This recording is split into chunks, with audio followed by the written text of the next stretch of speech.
Mayroon akong bagong balita sa inyo mga idol. What? Siguradong makakatulong ito para sa ating mga content creators. Kung makikita ninyo ang ating mga Facebook notification mga idol, ay tingnang mabuti kasi mayroon akong ituturo sa inyo.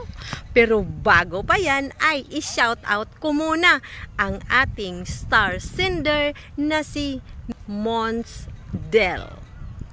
At tara na!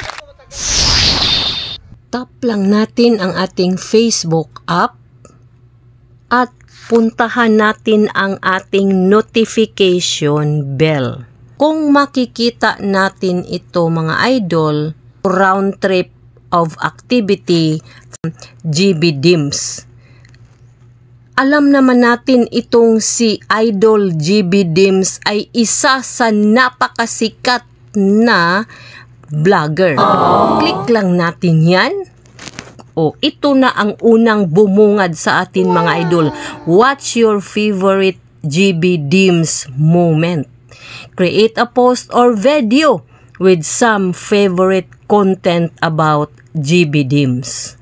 So, bago tayo manood sa kanyang video ni GB Dims, ay dito muna natin i-click ang add yours. Pag ninyong lampasan ito, napaka-importante ito, makakatulong ito na dumami din ang ating followers at views ng ating mga video. Dahil bakit? Ito na.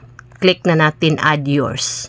So, dyan, naka-hashtag na si GB Dims. Nakatag na siya sa ating post, di ba?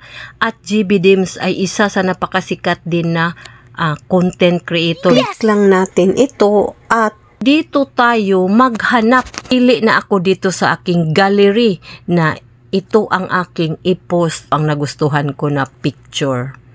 Yan. Yan ang picture na ipopost ko. Piliin din natin yung napakagandang picture natin, pero ako feel ko lang ito ang pinakamagandang kuha ko na picture kahapon. So next na at saka post na natin yan. So yun lang mga idol. For sure, isa din ito sa paraan na madagdagan ang ating mga viewers at followers. Ngayon, kung nagustuhan ninyo ang video na ito, ay please like, comment, and share at paki-follow na din ako at abangan ang susunod ko pang mga tutorials. Thank you for watching!